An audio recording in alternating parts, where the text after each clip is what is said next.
Caroline from the New Haven Free Public Library in Ives Square. I'm a LTA. And today we have the honor to have Caroline Wetzel, CFP, CDFA, and the Vice President at Praxion Partners in Shelton. She has a BS from Cornell University and an MBA, as well as an advanced certificate in marketing from the University of Connecticut School of Business. Welcome, Caroline. We are so happy to have you here. This is a series that we're going to be having, and this is the first of financial planning bootcamp. So today is the first part of the series, and I'm going to give it to you so you can tell us everything about it. Thank you, everyone, for joining us today. Thank you, Celeste. It's a pleasure to be with you this afternoon. I thank you, Celeste, New Haven Free Public Library, Ives Squared, for the opportunity to be with you today and share with you really important information that you can use to make thoughtful and intentional decisions today and set yourself up for success over time, not only when it comes to your life, and also with your finances. To support our discussion today, I'm going to begin to share with you now a presentation that I've prepared for our time together. Can you just show me by way of a hand signal that you can see this presentation right now at this time? Excellent, thank you very much. And so what I would love to do as we begin together is give you a little bit of context around who I am to complement Celeste's gracious introduction, provide you an additional detail around our shared vision around this 4-part webinar series, and then dive right into the content of this first instance of the webinars. So by way of introductions, what brings us all together in this moment now, and who is this smiling professional at the other end of this video camera? As Celeste said, my name is Caroline Wetzel. I'm a Vice President, Private Wealth Advisor with Procyon Partners. We are a fiduciary, which is very important even in this moment as we have this information exchange today, because it means everything I'm doing is in your best interest. Now, as we take a step back and what brought me to you today, I am a woman who's gone through lots of professional and personal life changes, which is why financial planning and thinking about our money as life changes is so important. By way of introduction, I'm delighted to share that I've been married to my husband, Scott. You see his friendly face there for over 20 years. And I had been enjoying a fulfilling career as a corporate professional with an international financial services company for many years. And put most simply, in a very short period of time, life did not happen according to any plan that Scott and I had for us as a little family. Put most succinctly, we had many miscarriages. I gained lots of weight, lost lots of weight as part of numbing the pain. And additionally, I was diagnosed with a condition that many of you may have heard about, which is alopecia areata universalis. I lost all my hair. So this is a wig, this is all makeup, because I chose to look like how I used to look before all of this health stuff happened to Scott and me. And I don't know about you, but in our little family, when we looked at each other and we said, what's this all about? We said as a team, it's an opportunity to think differently together. You see, I always had a vision that I love to use my knack for finances, my desire to be helpful, and my passion for doing the right thing to serve other people. So when these things didn't happen according to plan, literally this time of sorrow gave birth to new professional purpose for me. I became a fiduciary. I became specialized in wealth management. In 2017, I joined a team of professionals, some of whom are in the bottom of the page there. And now every day I'm dedicated to helping clients create financial plans, manage their investments, and make thoughtful decisions around how everything from insurance to debt to all different pieces of their financial picture best serve them over time. The majority of my clients have a few $1 million of investable assets that they entrust to our care. And when I'm not working with clients, I love to do things like this, to provide experiences, learning moments virtually through in this way, and even in person, as you see here, uncovering and discovering together what's on our heads and hearts when it comes to our finances, and how can we be more thoughtful and build the future that we imagine together.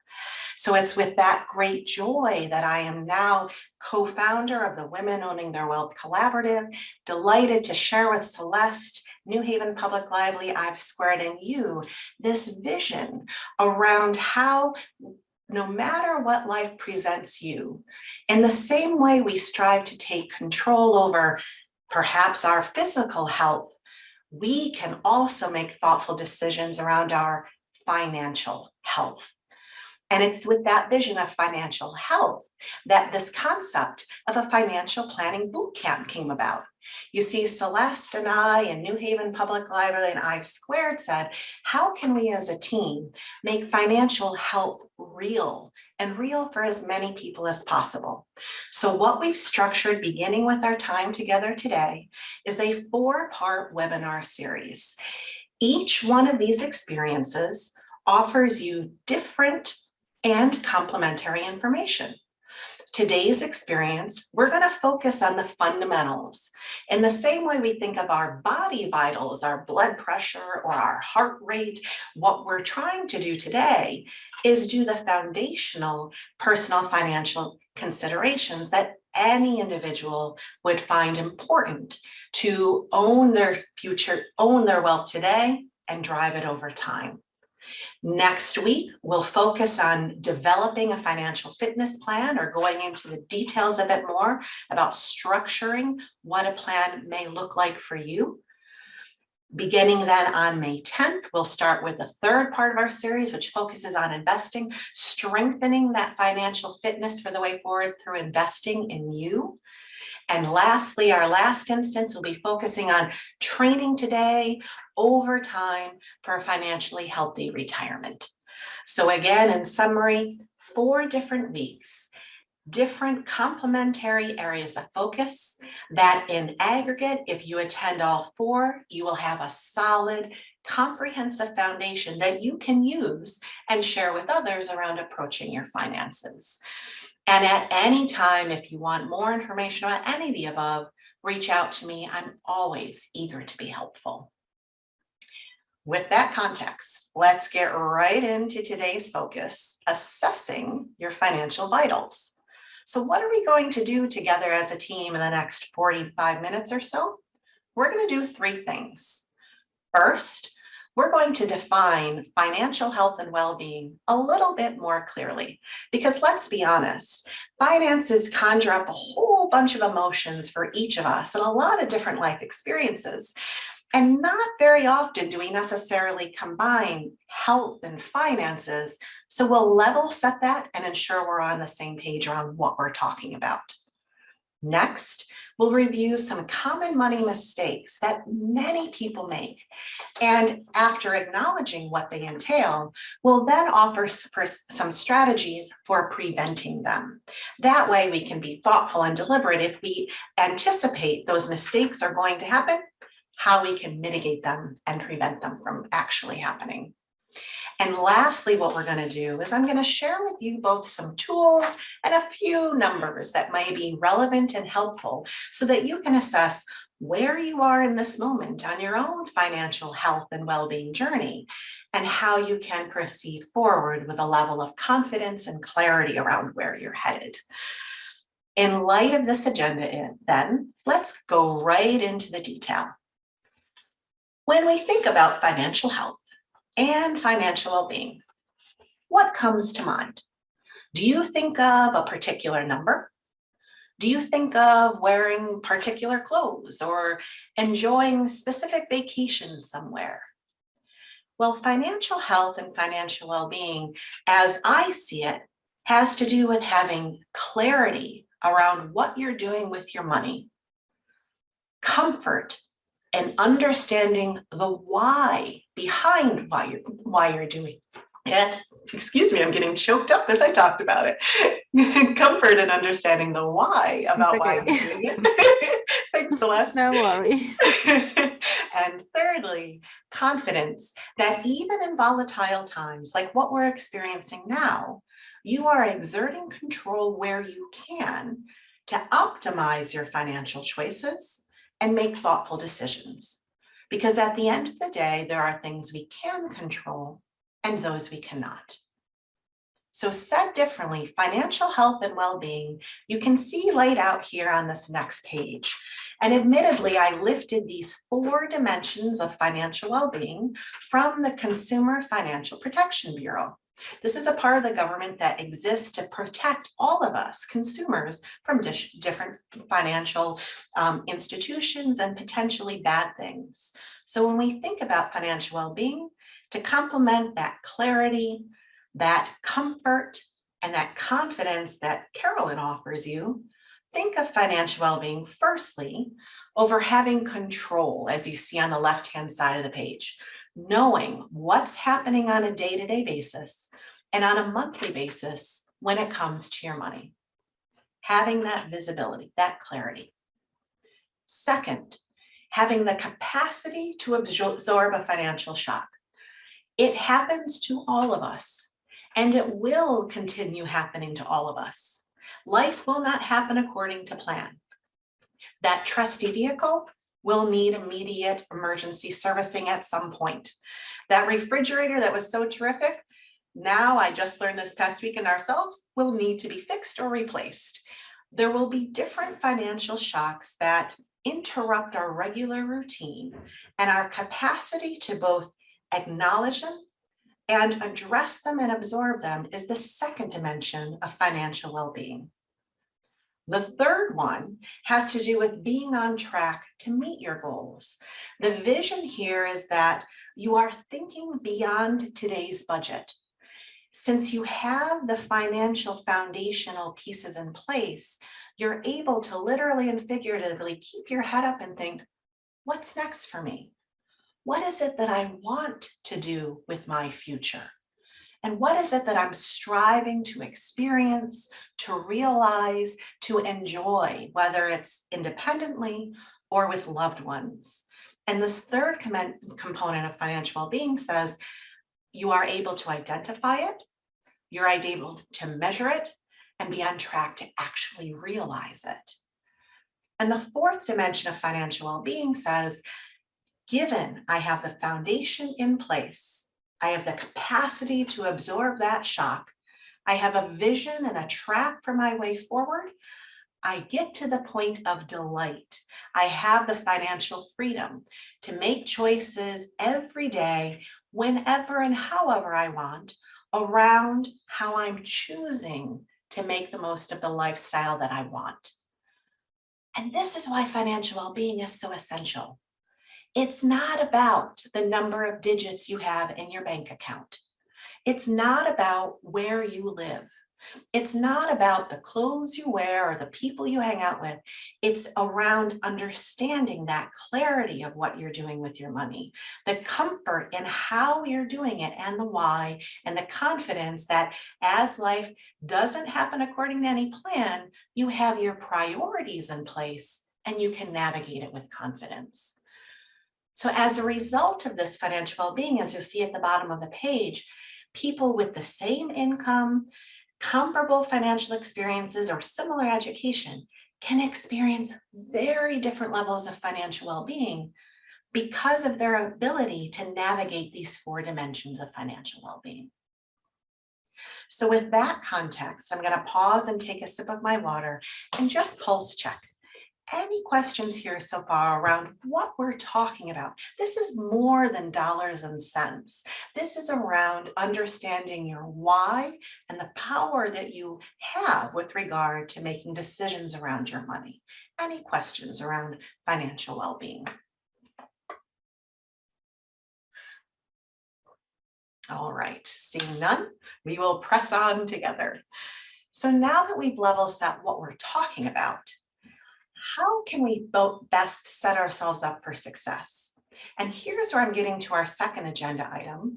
What are some common money mistakes and some helpful strategies for mitigating them or preventing them from happening? And I classified these really into 4 main areas of mistakes. The first one has to do with managing finances. Do you remember how that first component of well-being had to do with knowing your day-to-day, month-to-month activities? Well, when it comes to our finances, many mistakes that people experience has to do with that managing finance component. And it will look different individual to individual. But here are some of the most frequently cited examples of what it looks like. The first may be spending beyond your means. Now, I completely get it. There are times in our life where we might be spending much less than we earn, times in our lives when we might be spending right at what we're earning, and there might be periods of time where because things are changing, we might be spending more than what we earn. That is a natural, normal course of action when it comes to our ongoing relationship with our finances. What I'm citing here as a common mistake is getting caught in that unhealthy downward spiral of spending beyond our means for an ongoing period of time. And as a result, then what we are doing is we are limiting our financial choices because we are potentially accruing debt. We are setting ourselves up for less financial success over time.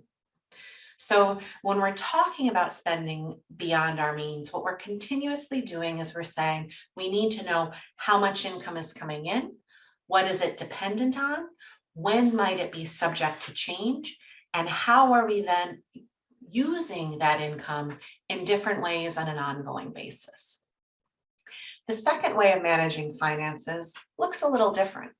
It says it's not necessarily spending beyond our means on an ongoing basis. It instead is a mismanagement. It's knowing that there might be some big expenses that come up, but we are underestimating how much they really are. If we said as an example, when I mentioned earlier, the replacing a car, we know it's inevitable, we've got to replace a car, but it's not just necessarily replacing the car itself. If we replace an older vehicle, we additionally need to buy insurance. So the insurance payments we may have been accustomed to paying on a 10 or 12-year-old vehicle may also additionally be higher and an incremental additional impact on our day-to-day spend for managing finances as well.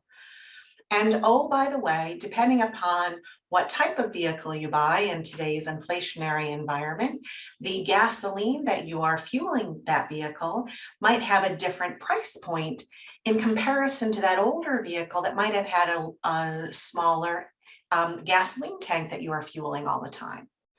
So the second common money mistake is not having sufficient expectation or misjudging the amount that new expenses will actually erode your purchasing power. And the third example of a common money mistake related to managing finances has to do with the regular review of statements. I like to call it, especially in the spring cleaning season, the annual or regular refresh, review, and purging of the slow leaks.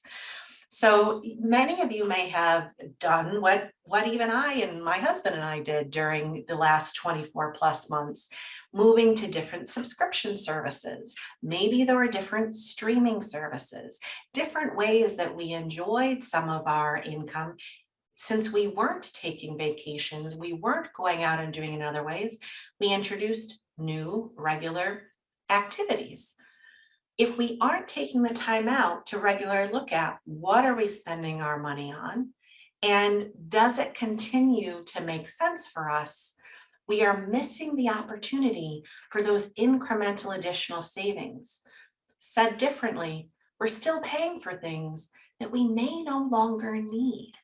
And so this third element of managing finances invites and encourages us to, whenever and however, on some regular basis, just take a step back. Look at, what are we spending our money on? How much is it costing us? And does it continue to make sense where we are today?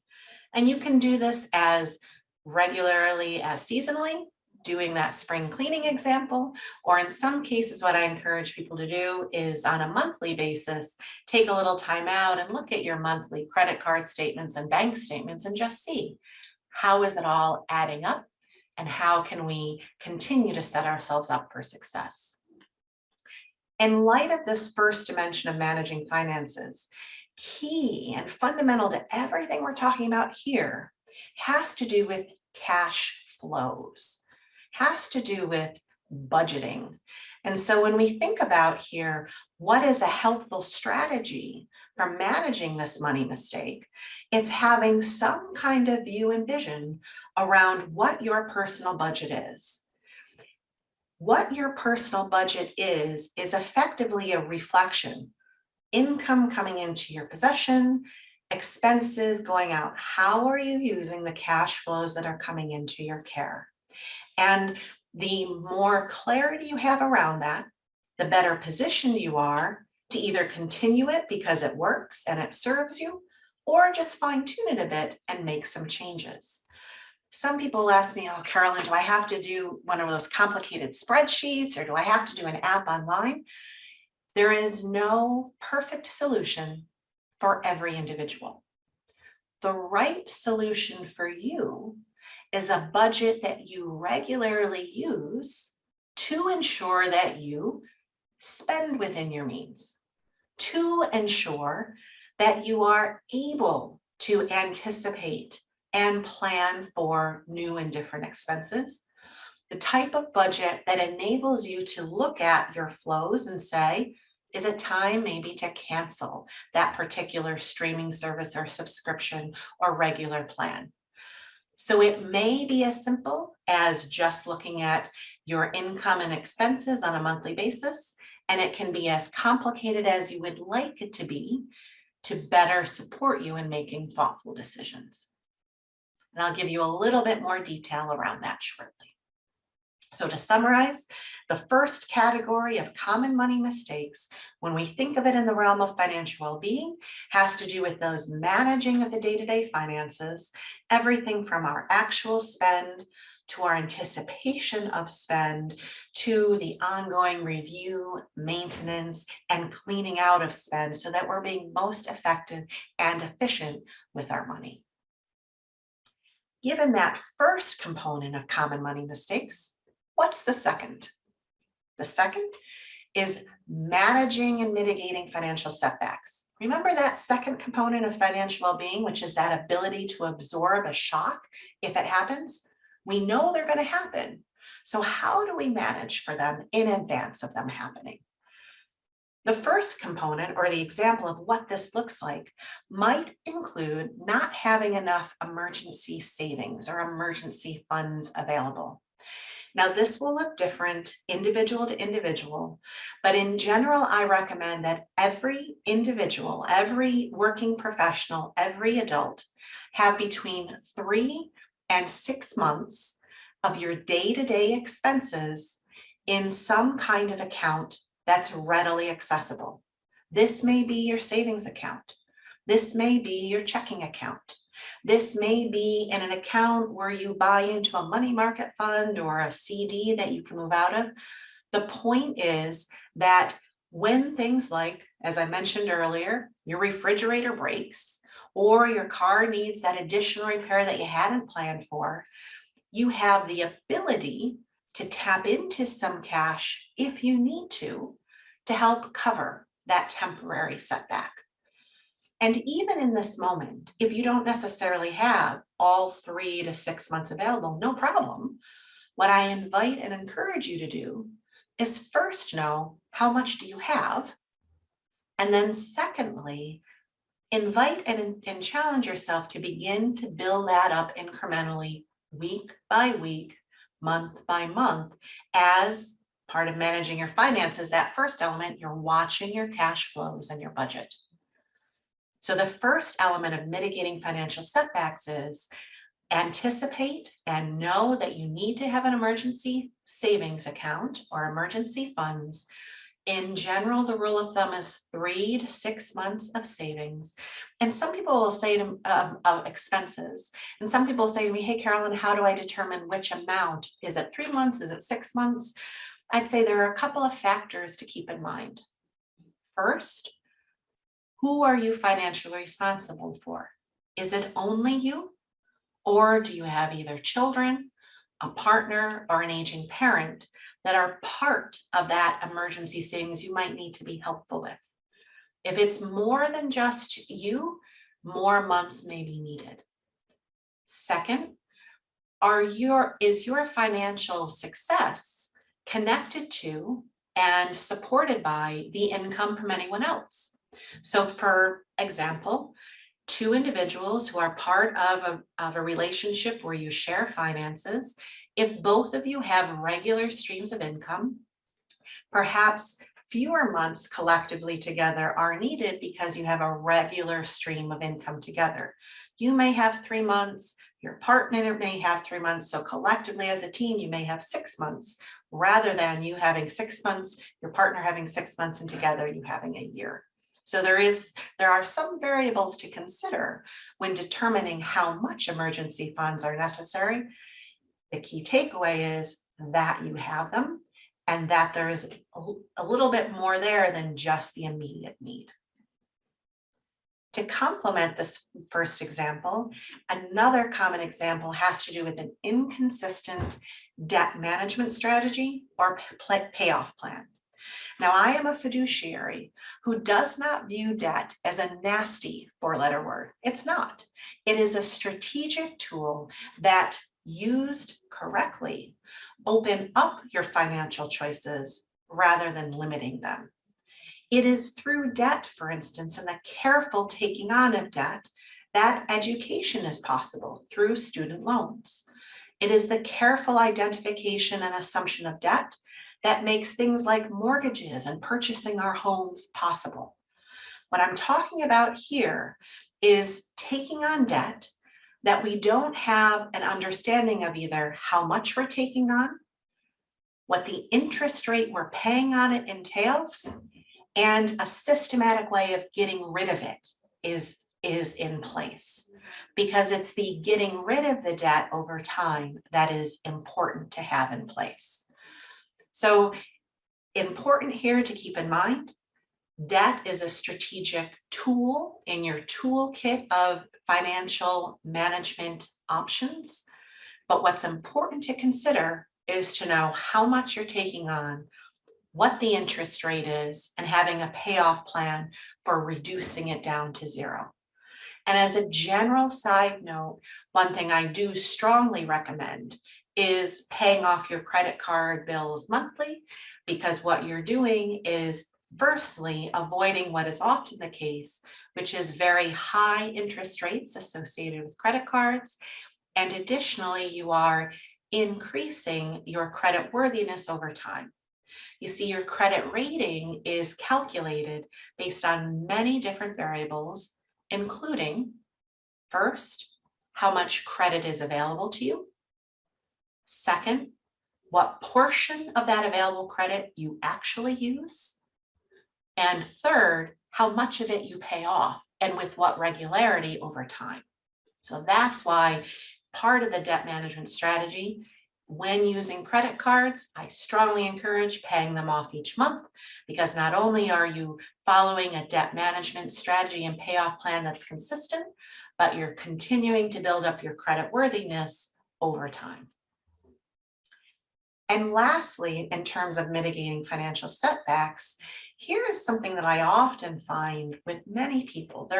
They may be very, very good about knowing their budget or understanding and building those emergency savings and having a plan for managing their debt, but they don't necessarily understand all that's available to them through their work. So depending upon the style of work that you enjoy today, whether you're an employee of an organization, whether you're a contractor, understand the details around what you are entitled to as part of your employment. So by way of example, in addition to your salary, available to you might be things like disability coverage, health insurance, employer retirement plans that may include matching your contribution. Separate from your specific employment, let's say you're an independent professional or a self-employed individual or a business owner, understand the different types of insurance choices you have chosen to purchase today and over time, and whether, and if so, how they're subject to change. So by way of example, many people may consider once they purchase their first home, and often when they have children, they may consider purchasing life insurance. The vision for that is if something should happen to them, then those who survive them will have access through the life insurance proceeds, should they pass, to have then cash available to do things like reduce the mortgage or have cash available to help with college, etc. What's interesting to note here is, as life gets busy, and as those people who purchase life insurance, say in their 30s, age into their 40s and 50s, and those kids go on to college, those insurance policies may not necessarily have the same need or impact as we age. Maybe new or different policies become important, like moving from an employee of an organization where they give you disability insurance to now being a gig worker, owning your own business in your 50s and 60s, and now you should pay out of pocket some disability insurance coverage because you don't have that through your employer. Or some people in their 50s and 60s realize either they haven't had children or they don't want to be dependent on their children. So life insurance is no longer a priority, but long-term care insurance may be relevant. The key here being, as part of mitigating financial setbacks, this category of money mistakes, we are trying to understand what are the different policies and protections in place that enable a consistency and a quality of life when life doesn't happen according to plan.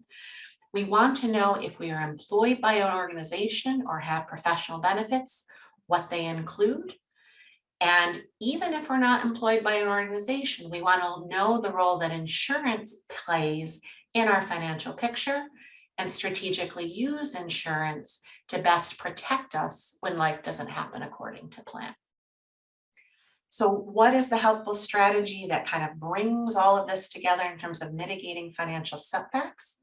This has to do with maintaining a balance sheet. Different from a budget, which is the first category of common money mistakes, mitigating financial setbacks says, what is the snapshot picture of what I own and what I owe, and how do these all work together?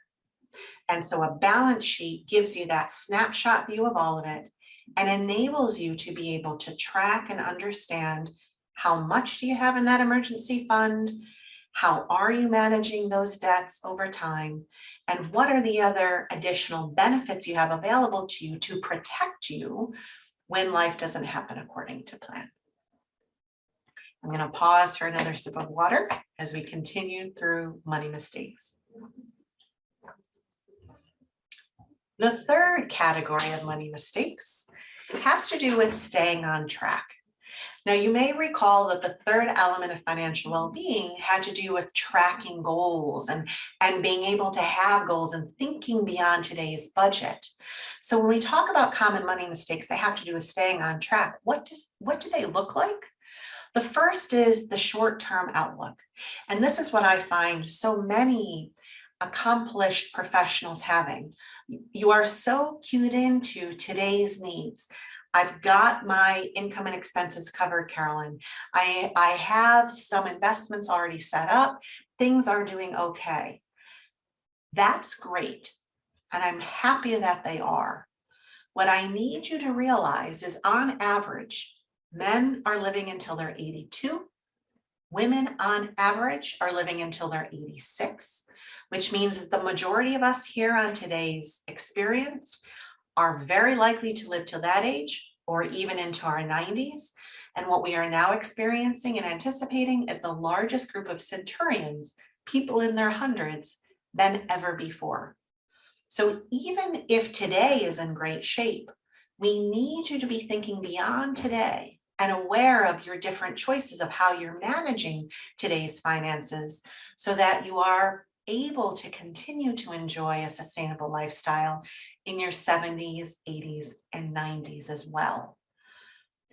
As part of that, what is essential to do is to take a step back and to continuously assess, what are my needs? What are my wants? And what are my wishes? Because let's be honest, there is no shortage of requests of your time and of your money, especially if there are people in addition to yourself for whom you are financially responsible. So how do you manage this continuous, ongoing set of expectations and requests of your money when everything seems to be important? You have to set priorities. And I'm going to give you a little story that I love to share around priorities. I'm the daughter of two teachers. My father is a retired community college professor. My mom is a retired high school teacher. And while we had a lot of love growing up, money was not necessarily easily and readily accessible all the time. And in fact, we only went out to dinner when I got straight A's on my report card. So I remember very vividly when I was about 6 years old, running home from school and coming into the kitchen and telling my father, Daddy, Daddy, Daddy, we need to go to Pizza Hut tonight for dinner because I got all straight A's on my report card. And my loving father sits back and folds his arms and says to me, Carolyn, you need to eat dinner tonight. You want it to be pizza and you wish it were Pizza Hut. And so I offer you that friendly story around needs, wants, and wishes as encouragement to be gentle with yourself and thoughtful around how you can stay on track with your own finances. Yes, it may be possible to meet all of your needs, wants, and wishes around your wealth, but it may not necessarily make sense to do it all today in this moment. There may be more strategic ways to do it over time, so that through prioritization, that's what makes it possible. And lastly, part of staying on track, one of the most common elements of what this looks like might be inconsistent or inadequate savings and investing across different accounts. And we'll go into this further in a subsequent part of our series. But the key takeaway I want you to realize in this moment is that as part of staying on track, a complete financial picture includes everything from emergency savings today to mitigate financial setbacks, like we talked about.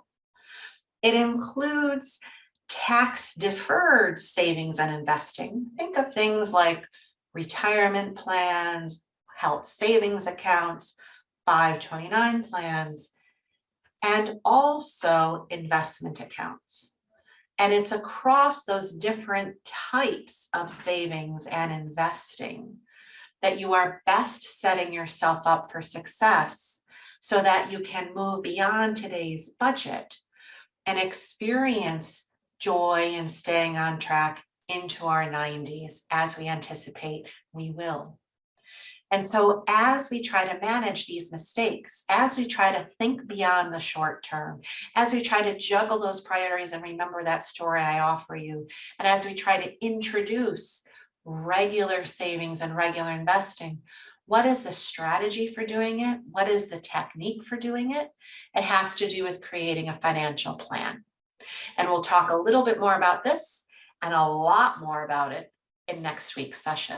But this is the key helpful strategy for staying on track.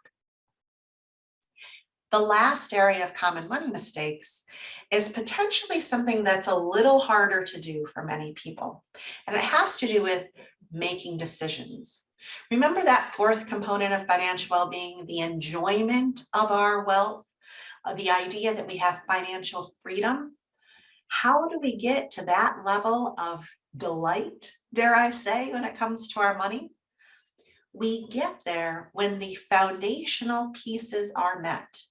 When we know how we're managing finances through a budget, when we understand our balance sheet and how we can manage those disruptions and those shocks, when we have a vision for our goals and staying on track through our plan, and when we make decisions along the way involving both people whom we love, as well as trusted, experienced professionals to give us advice.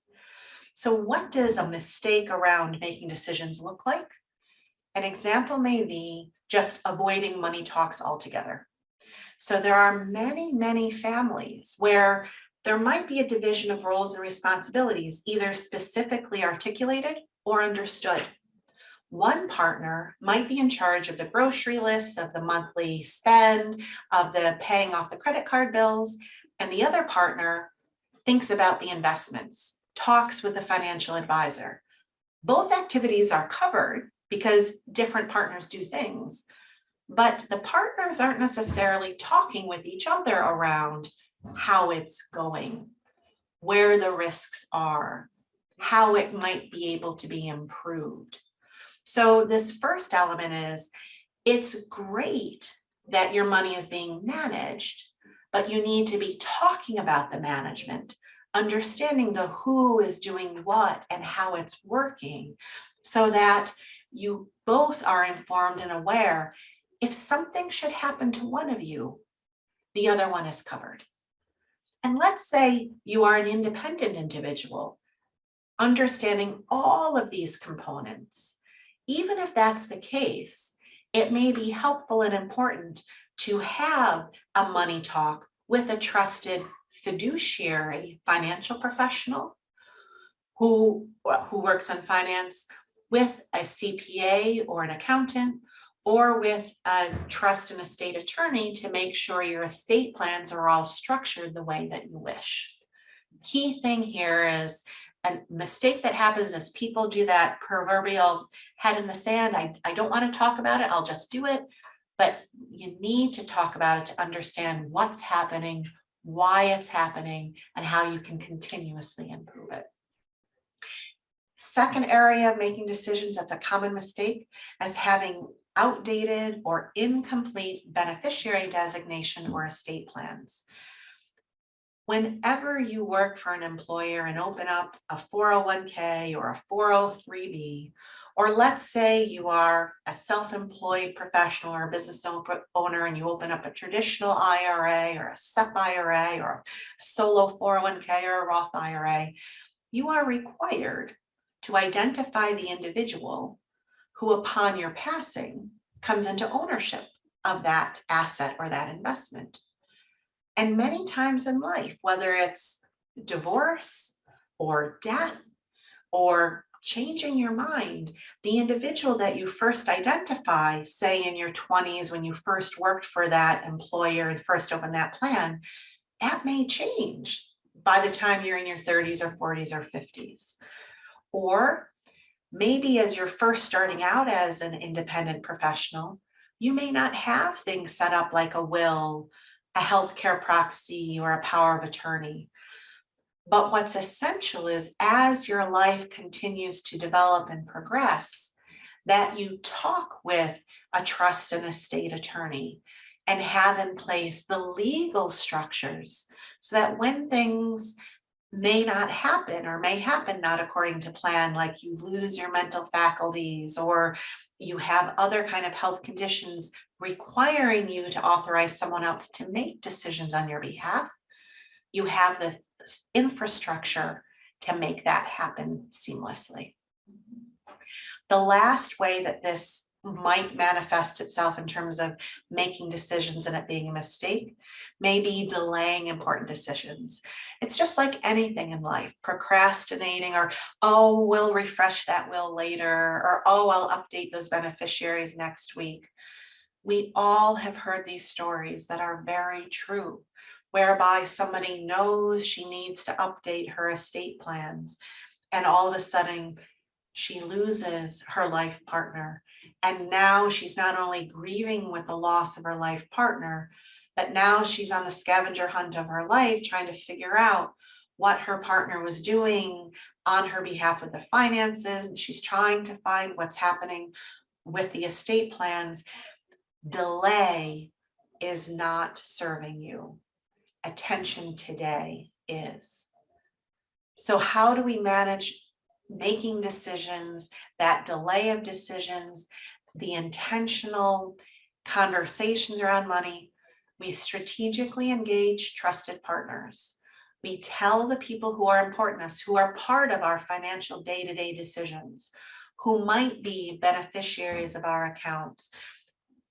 Professionals like a trust and estate attorney, a CPA or accountant, or a fiduciary financial professional to work with us, to help us prioritize, to help us have those tough conversations so that we are making thoughtful decisions, building up our financial choices over time.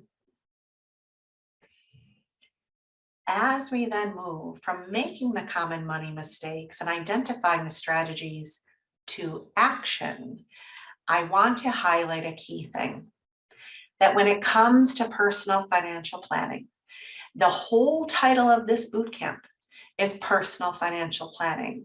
The key thing for you to keep in mind is it's a continuous prioritization. Personal financial planning for you will look very different than personal financial planning for your cousin or your best friend or someone else. The key thing that we're talking about here is, in light of these money mistakes that we're trying to mitigate, in light of this financial well-being, we're striving to create. What we're seeking to do through this boot camp, through these strategies, is to give you a foundation for those prioritizations around what you need to do today and over time to set yourself up for financial success. And it will look different. It might be as intentional and deliberate first as creating the budget. That may be your most important priority. If you already have clarity around your cash flows, it may be instead looking at the balance sheet and how your assets and liabilities work together and how you can be even more effective and efficient. Maybe it's taking it to the next level where it's saying, okay, what are our larger needs, wants, and wishes independently or as a family?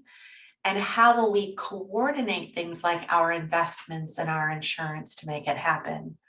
Or who are the trusted partners we will engage in the process? The main thing I want to emphasize here is, as you move forward and as we talk about these strategies, in the same way we broadened our explanation of financial health and well-being to be around those 4 dimensions, retain as well the broad flexibility and understanding that personal financial planning is a process, is a set of priorities that are continuously evolving, emerging, and changing in light of your life experience. So if that's the case, as we begin to prepare to wrap up together, how can you assess your current level of financial health? What are some helpful tools and resources and numbers to keep in mind? Here's the first of 2 sets of information I'd like to offer you. The first has to do with online tools that are directly related to those strategies I mentioned earlier. Through this website, consumer.gov, you can access an online budget sheet. It is easy, it's straightforward, and super manageable. In 2 pages that you can play around with in the comfort of your own home on your own computer, you can break down income and expenses month by month. If your initial priority, if your initial goal in terms of managing money mistakes is all about budget, this is a tool that can help you do it. If we're thinking about those common money mistakes and developing a balance sheet, an organization called SCORE, which is a great organization in our community that provides a lot of different tools, primarily for business owners, to help them make thoughtful business financial decisions. They offer through their website a personal financial statement. It's an Excel-based document that, again, comfort of your own home at any time of the day, you can download and type in. What are the things that you own? What are the things that you owe? And it provides a framework to begin to put these pieces together. Now, let's say you might already have that clarity of the budget, the comfort in what you own in the balance sheet, but you know that it's more of that next level of planning and conversation and trusted advisor making decisions. Here is an interesting resource as well that you can utilize to tap into further how financial healthy you are. It's through the Consumer Finance Protection Bureau, the same organization that created those 4 pillars of financial well-being.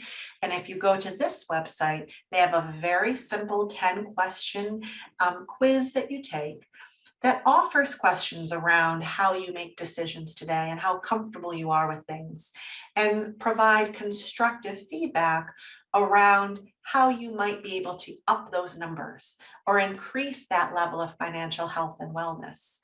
And here is an interesting point. I've encouraged other people to look at this website and take this quiz. And they volunteered to me that at different points in time when they take this quiz, they get different levels of financial health and well-being, which makes sense, right? Because at different points in our life, we may have different levels of clarity, comfort, and confidence with regard to what we're doing.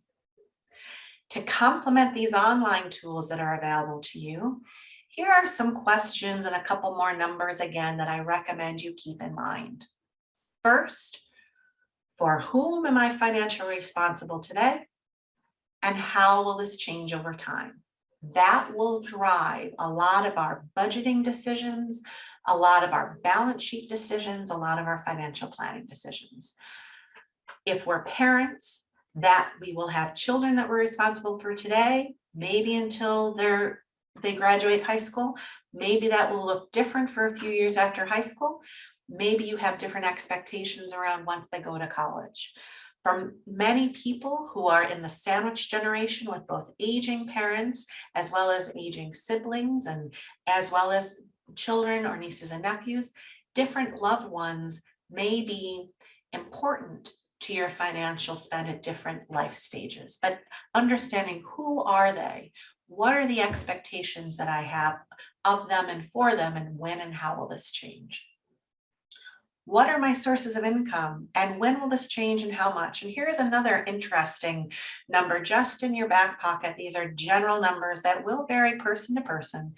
But in general, if you're accustomed to a certain level of income during your working years, what you're striving to do is build up savings and investing to supplement, in general, around 74% of that income once you're in retirement. And we'll talk more about that in a future session. Third question, remember this, as I mentioned earlier, what are my needs, wants, and wishes?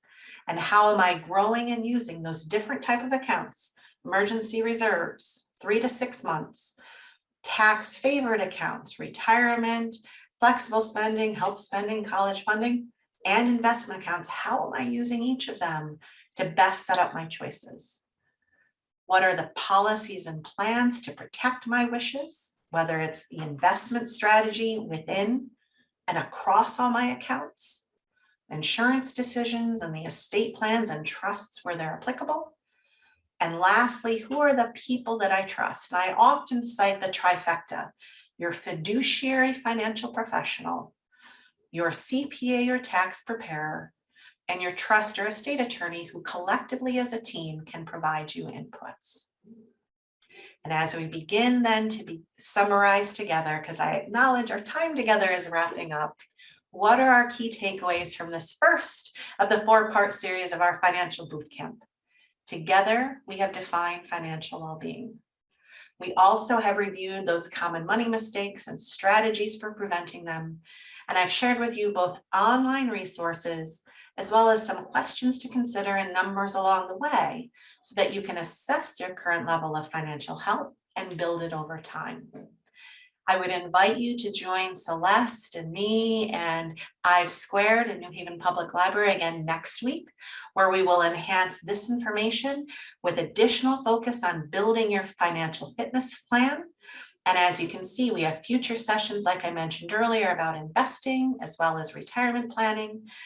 And at any time, I am delighted to provide you a complimentary consultation, as well as I'd invite you to share feedback to today's session. Celeste and I, we have a survey you're more than welcome to complete.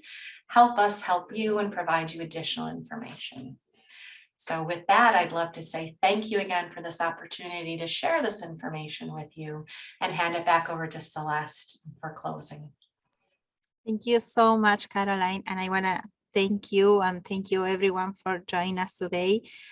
This was amazing. I mean, it's like I'm here taking notes also for myself. And this session, I want to say, is being recorded. So for the ones that enjoy, if you think they're like very important points, please share with your family and friends. It will be in YouTube later on, and it's in Facebook already. And I can wait until end of this month for the second session and go from there. So thank you so much. Thank you. All right. Bye, everyone.